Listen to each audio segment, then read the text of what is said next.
Eu quero começar a falar então sobre essa série que é Josué. Eu convido você a abrir sua Bíblia lá em Josué, capítulo 1, até o versículo 9, que nos diz assim: Depois da morte de Moisés, servo do Senhor, disse o Senhor a Josué, filho de Num, auxiliar de Moisés: Meu servo Moisés está morto. Agora, pois, você e todo este povo preparem-se para atravessar o rio Jordão e entrar na terra que eu estou para dar aos israelitas. Como prometi a Moisés, todo lugar onde puserem os pés eu darei a vocês. Seu território se estenderá do deserto do Líbano e do grande rio, o Eufrates, toda a terra dos hititas até o mar grande no oeste. Ninguém conseguirá resistir a você todos os dias da sua vida. Assim como estive com Moisés, estarei com você. Nunca o deixarei, nunca o abandonarei. Seja forte e corajoso, porque você conduzirá este povo para herdar a terra que prometi sob juramento aos meus antepassados. Somente seja forte e muito corajoso. Tenha cuidado de obedecer a toda a lei que o meu servo Moisés lhe ordenou. Não se desvie dela nem para a direita, nem para a esquerda, para que você seja bem-sucedido por onde quer que andar. Não deixe de falar as palavras desse livro da lei e de meditar nelas de dia e de noite, para que você cumpra fielmente tudo o que nele está escrito. Então, os seus caminhos prosperarão e você será bem-sucedido. Não fui eu que lhe ordenei? Seja forte e corajoso. Não se apavore nem desanime, pois o Senhor, o seu Deus, estará com você por onde você andar. Quando a gente fala sobre Josué, e essa série que vocês vão começar, a gente fala geralmente, lembra desse texto de Josué 1,9, que diz: seja forte, seja corajoso. E é isso um pouco que eu quero falar essa noite para vocês, sobre força e coragem e o que isso significa para a nossa vida. Mas para a gente entender por que Deus está dizendo para Josué: seja forte, seja corajoso, nós temos que entender qual era a fase da vida de Josué. E para a gente entender a fase da vida de Josué, nós temos que entender um pouco mais para as nossas vidas. E uma das coisas que a gente tem que pensar é que quando... Eu quero que você comece a imaginar, tá bom? A minha filha, ela tem uma imaginação muito grande. A gente descobriu esses dias que nós temos uma outra filha, a Júlia, né? Nós temos uma outra filha chamada Caramela. A Júlia diz que ela tem uma irmã que nasceu agora chamada Caramela, então vai ser Caramela Silva Westphal, é o próximo nome. E para você pensar um pouco na situação que Josué estava se metendo, ou entrando, você tem que imaginar uma empresa muito grande. E para isso eu vou ajudar vocês com uma empresa muito grande, e para a gente entender quem é Josué. Todo mundo sabe quem é esse cara, né? Steve Jobs, o cara que criou a Apple. Para você entender quem era Josué e onde é que Josué estava se metendo, é mais ou menos assim. Você entrou como estagiário na Apple, começa a trabalhar na parte de computação, e você vai crescendo na empresa, e todo mundo começa a te treinar, inclusive o Steve Jobs, começa a treinar você, para que você um dia assuma a Apple. E aí você vai sendo treinado, e muitas vezes você nem percebe que está sendo treinado e avaliado, e você vai sendo lá cada dia mais trabalhando, se envolvendo, conhecendo, e aí você vai crescendo na empresa. E aí chega um momento que o Steve Jobs morre. E aí a diretoria te chama e diz assim para você: pois é, o Steve Jobs ele morreu, e a partir de hoje você vai assumir a Apple. Só que você tem um pequeno problema, que é qual? Nunca na história da Apple teve um cara como o Steve Jobs. E nunca mais vai ter um cara como o Steve Jobs. A gente até te apoia, mas você não vai ser ele. Se você pensar isso para a sua vida, é uma palavra bem de ânimo para você iniciar a sua temporada numa empresa nova, né? Você nunca vai ser esse cara. Você nunca vai chegar aos pés desse cara, mas a gente quer você de presidente. É mais ou menos aonde Josué estava se metendo. Josué sabia que ele nunca ia chegar aos pés de ser Moisés. Porque a palavra de Deus mesmo diz que nunca houve e nunca haverá na terra um homem como Moisés, o antecessor deles. E aí entra uma questão, é que muitas vezes Josué, ele estava sendo treinado e ele estava sendo preparado para chegar nesse dia. E nisso, a gente vê que ele estava sendo preparado. E nesse preparo, a gente tem que entender que desde o início Deus foi trabalhando. No primeiro momento, se a gente for ler a história, Josué era um cara que nasceu escravo. Ele era escravo no Egito.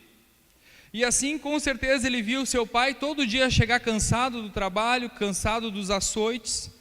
Estava lá cansado, e depois Josué também se tornou escravo no Egito. E aí depois ele começou a ser treinado e ele começou a ver coisas acontecer. Moisés volta para o Egito, depois de passar um tempo longe, ele retorna.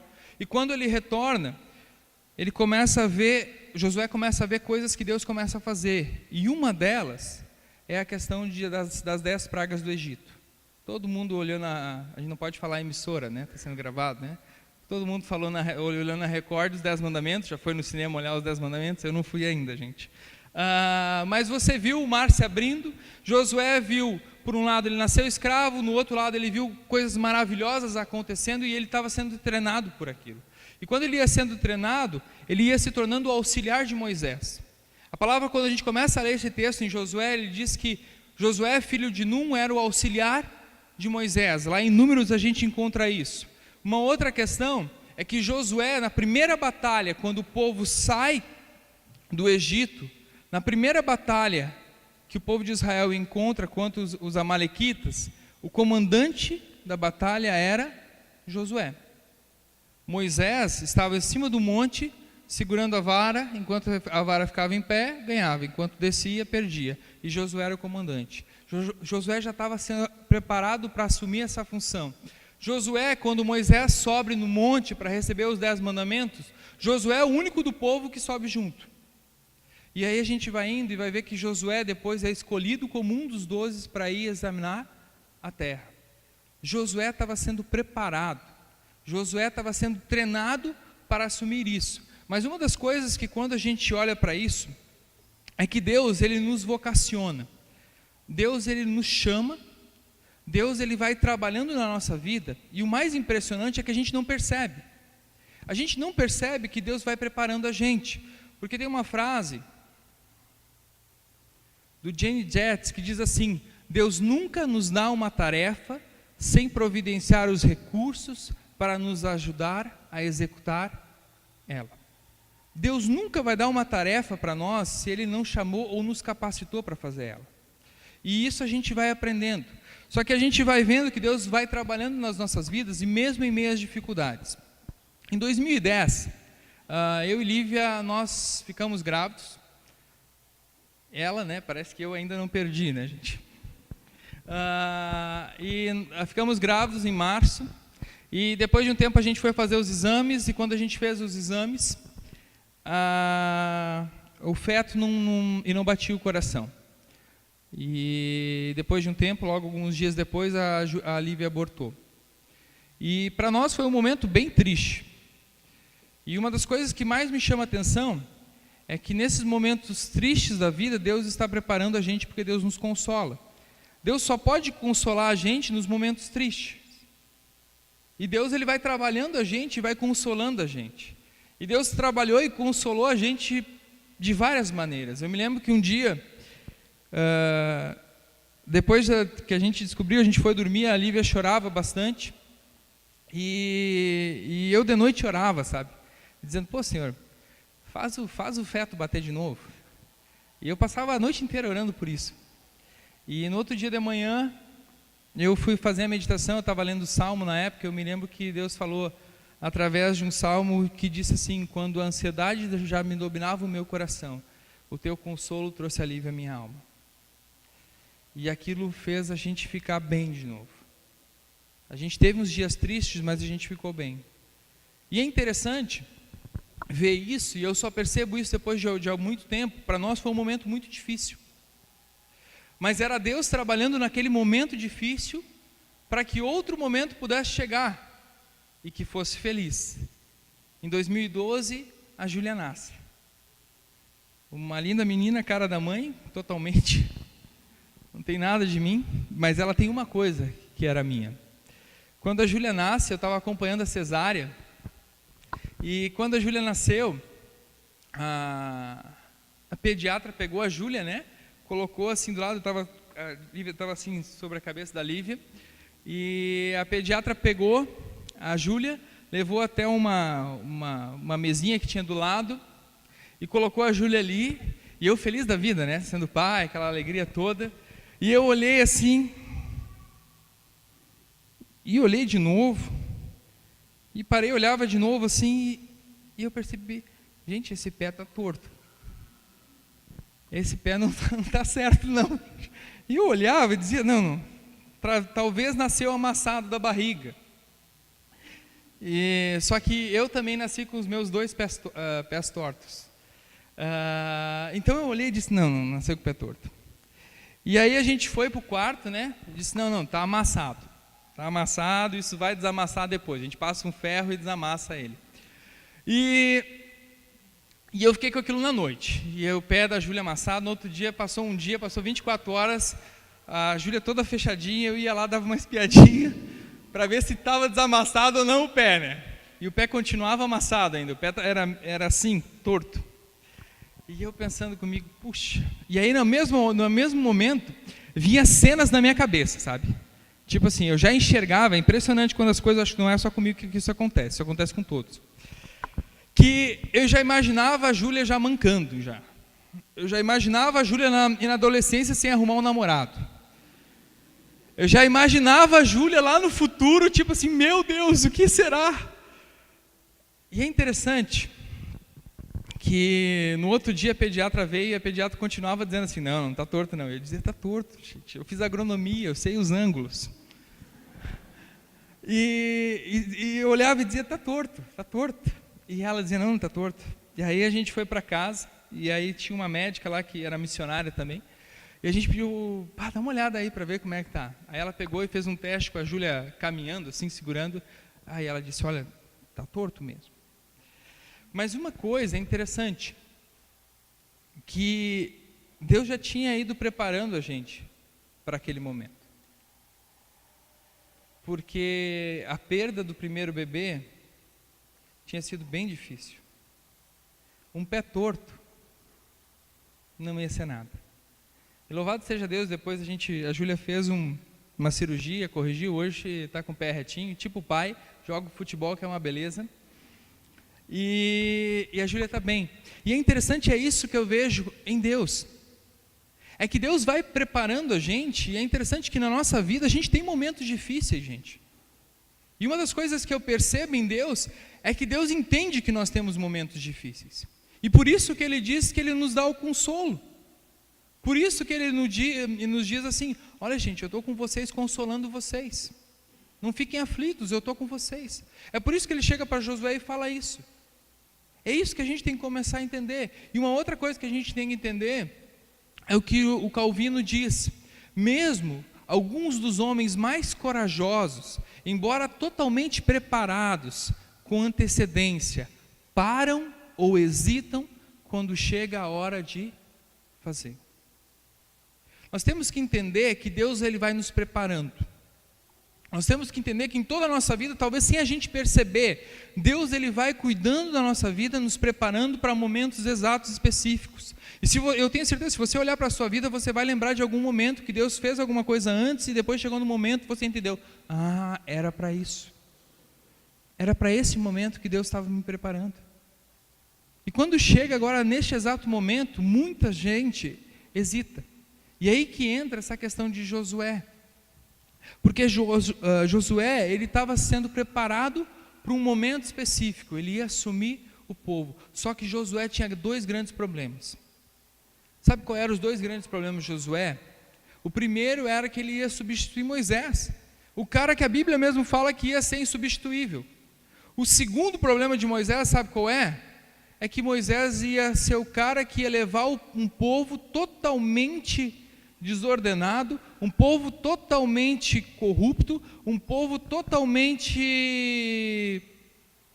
inconsequente nas suas decisões, que Josué já tinha visto. Moisés passou 40 dias em cima do monte, quando voltou, os caras já tinham derretido o ouro, já tinham feito um bezerro, e já estavam adorando. Era esse o povo que Josué ia pegar, ia levar esse para a terra prometida. Aí você imagina que fria Josué estava se metendo. Só que Deus compreende os nossos medos. E quando a gente olha para essa palavra, a gente normalmente pensa, e eu já escutei várias pregações dizendo mais ou menos assim: seja forte e corajoso, não desanime. Parecendo que essa força e essa coragem parte de nós mesmos. Mas na verdade, o que a gente vê nesse texto é que essa força, essa coragem que Josué pode ter, parte de um Deus que apoia Josué. E aí a gente chega num momento aonde esse forte, hoje de manhã o Rafael falou que quando me conheceu eu era 20 quilos mais magro. Então agora eu comecei a ir na academia de novo. E na academia, quando eu chego, tem um espelho bem grande assim na frente, forte para usar. Gente, aquilo me dá um nervo já, né, gente? Porque a academia é um negócio para gente forte e corajosa mesmo. Não, eu sou fraco e impotente. Nessa hora, a gente entende que o que Deus está falando para Josué é mais ou menos assim. Deus não está dizendo para Josué: seja forte, corajoso, seja um cara robusto, um cara que malha, um cara que faz as coisas. Não, Deus está dizendo para Josué: seja forte. No dicionário, essa palavra quer dizer constante, quer dizer sólido, quer dizer intenso. Mantenha-se firme, mantenha-se constante. Isso quer dizer para nós o quê? Firmeza de espírito, para enfrentar situações emocionalmente e moralmente difíceis. O que Deus estava preparando através de Josué quando ele dizia isso? Deus estava dizendo: seja forte, seja corajoso, vai chegar um momento que você vai ter que ser firme, você vai ter que ser intenso. Aí entra uma outra questão, que é a questão da coragem. Coragem, moral forte perante risco, bravura, intrepidez. Isso é o que o dicionário fala. Mas uma coisa a gente tem que entender: coragem não é a ausência de medo.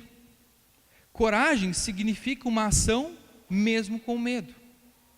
Coragem não quer dizer que você não tenha medo de nada. Coragem quer dizer simplesmente: você faz mesmo com medo. E aí a gente entende o que Deus está querendo dizer para Josué assim: seja forte, seja corajoso. Porque Deus dá dois exemplos de constância para Josué. O primeiro que a gente vê é que Deus diz para ele: olha, seja forte e corajoso, medite na palavra de Deus, compreenda ela, pronuncie ela, fale dela, seja forte e corajoso, porque se você seguir esses princípios da palavra de Deus, com certeza você vai ser um homem bem-sucedido. Quando Deus fala isso, a gente logo pensa assim: nós temos que ler a Bíblia e pronto. Agora tem um texto em Deuteronômio que diz mais ou menos assim, o negócio é pequeno, eu não consigo ler, vou ter que chegar mais perto aqui, gente. Perdoe aí os caras da câmera aí. Diz assim, o óculos é fraco ainda. O Senhor, o seu Deus, o conduzirá à terra que jurou aos seus antepassados, Abraão, Isaque e Jacó, que daria a vocês.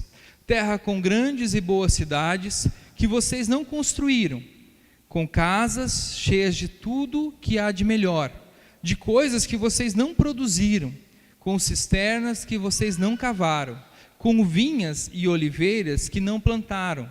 Quando isso acontecer e vocês comerem e ficarem satisfeitos, tenham cuidado, não esqueçam o Senhor que os tirou do Egito, da terra da escravidão. É interessante quando Deus fala isso, porque Deus está dizendo para Josué: Josué, entenda a palavra de Deus, compreenda e leve isso como princípio para a tua vida. Sabe por que Deus estava falando isso para Josué neste momento? é que lá em Deuteronômio, Deus já tinha falado através de Moisés, dizendo assim: olha, vocês vão ir para uma terra, que é a terra de Canaã, aonde existe um povo idólatra. Vocês vão chegar lá e vocês vão encontrar o quê? Vocês vão encontrar cidades construídas, que vocês vão poder morar. Vocês vão chegar lá e vão encontrar as plantações todas plantadinhas e cuidadas, vocês só vão colher. Vocês vão chegar lá, vocês não vão precisar cavar cisterna para coletar água, já vai estar tudo preparado. Já vai estar tudo do bom e do melhor para vocês. Uma terra que mana leite e mel. Só que qual era o grande medo de Deus? É que quando esse povo chegasse lá e usufruísse tudo do bem e do melhor, eles se esquecessem de Deus, daquele Deus que tirou eles da terra da escravidão. Sabe o que isso diz para a gente? É que hoje a gente vive numa sociedade onde muitas vezes a gente tem do bom e do melhor. Não é? A gente vive bem. Se a gente for olhar em relação aos nossos antepassados, a gente vive melhor, não vive? A gente tem internet, a gente tem TV, a gente tem shopping, a gente tem o consumismo, a gente tem o individualismo, a gente tem várias coisas que a gente foi conquistando com isso. E muitas vezes o grande perigo é quando a gente chega, que a Europa chegou, e o grande perigo que nós podemos chegar, que é qual? A secularização, aonde o homem coloca Deus de lado. Por quê? A gente não precisa de Deus. Nós temos tudo do bom e do melhor. Nós nos esquecemos de Deus. Essa é a questão que Deus estava falando para Josué. E sabe, gente, é isso que Deus está falando para nós essa noite. Um Deus que diz assim: gente, sejam fortes, sejam constantes, seja sólido, Josué, porque tu vai chegar a levar esse povo para uma terra onde eles vão ser tentados a se desviar e esquecer de mim. O que Deus está dizendo para nós essa noite? Gente, sejam fortes, sejam sólidos, mantenham a constância, mesmo em momentos difíceis, mesmo em momentos que sejam emocionalmente e moralmente difíceis. Gente, sejam sinceros comigo. Quando vocês foram declarar o imposto de renda desse ano, nenhum de vocês teve uma crise moral? De talvez não declarar alguma coisa que se esqueceu? Quando a gente está no trabalho e surge uma oportunidade de crescer na empresa, mas para crescer a gente tem que pisar na cabeça de alguém para subir, você não enfrenta uma crise moral de fazer isso ou não? A gente enfrenta. A gente enfrenta essas dificuldades, a gente enfrenta essas adversidades. O que Deus está dizendo para Josué é: seja constante, seja firme, seja uma pessoa sólida naqueles princípios e nos valores. Hoje a gente vive numa sociedade onde o cara que é corrupto, ele não é chamado de corrupto, ele é chamado de esperto. Ele passou a perna num monte de gente, ele é o esperto. Não, ele é o corrupto. Ele é alguém que não fez o certo. Só que a sociedade mostra os morais e os valores diferentes. E aí que entra uma questão: a obediência à palavra. Deus diz para Josué: seja forte, seja constante em obedecer a minha palavra, não se desvie, para que você seja muito bem sucedido. Hoje de manhã eu contei um exemplo da minha esposa. A Lívia está fazendo direito. E, gente, olha cada história que eu escuto lá em casa sobre advogado que é tenebroso, hein? Mas quando... Tomara que não tenha nenhum advogado aqui, né? Senão... Tem de monte, de certo, né? Advogado... Não precisa levantar a mão, irmão. Mas a Lívia está fazendo direito e ela estava na semana de prova. Uma semana corrida, uma semana intensa para nós, até como família. E chega um momento, uma terça-feira à noite, que a Lívia recebe no WhatsApp a prova do outro dia e dizia em cima: é a prova do outro dia, o professor nessa noite falou que vai aplicar essa prova para a turma de amanhã. A Lívia tinha estudado, tinha se preparado, ela é bem CDF, e a Lívia chegou para mim e disse: puxa, Mauro, eu tô com vontade de abrir esse negócio, porque a imagem não veio aberta, sabe? Eu tô com vontade de abrir esse negócio. Aí ela disse: mas eu não vou abrir porque isso não é correto, isso não é certo fazer isso, eu estou trapaceando, não é correto. E gente, isso é uma coisa pequena, mas nas nossas lutas morais, a gente tem coisas maiores ou menores, que são coisas pequenas na nossa vida, que muitas vezes a gente acha isso, isso eu posso fazer diferente, ninguém vai saber mesmo, né? Ou todo mundo faz. E a minha esposa, e essa eu vou dizer para não lavar a louça essa semana, a Lívia não abriu aquela imagem, e ela tirou a maior nota da turma. Essa semana eu não lavo louça, só seco. Mas a Lívia passou, e aí eu entendi naquele momento que aquilo que a palavra está dizendo, siga firme, siga obediente na palavra de Deus, que você será bem sucedido naquilo que você fizer. Muitas vezes a gente tem lutas morais, lutas emocionais intensas, com valores, e Deus está dizendo assim: seja forte, seja corajoso, não te venda a esse sistema, não te venda a corrupção. A gente critica tantos governantes, mas muitas vezes a gente fura uma fila bem bonito, né? Ou a gente corta assim a frente dirigindo o carro bonito e ainda dá uma buzinada ainda para xingar, na paz do Senhor, é claro, né? E quando a gente olha para isso, gente, a gente vê que Deus está dizendo para Josué: seja forte, seja corajoso, seja intenso, seja firme, tenha coragem. Tu vai ter medo, vai, mas seja constante. E aí vem a segunda questão: compreenda a palavra, pratique a palavra, comunique a palavra. Deus fala para Josué assim: olha, entenda a palavra, pratique a palavra, comunique a palavra. A grande questão é que muitas vezes a gente não entende a palavra para os nossos dias, né? A gente olha para a Bíblia, lê algum texto e a gente pensa: não, isso era para uma realidade bem diferente. Só que quando a gente vai olhar, a realidade é a mesma que muitas vezes nós passamos moralmente. A primeira coisa que Deus diz para Josué: seja forte, seja corajoso, obedece a palavra, obedece os princípios bíblicos, obedece aquilo que é o que eu quero, para que você não se desvie e para que você seja bem sucedido. A segunda coisa que Deus fala é que Deus diz assim: pois eu, o Senhor, o seu Deus, estará com você. Seja forte, seja corajoso, pois eu, o Senhor Deus, estarei com você.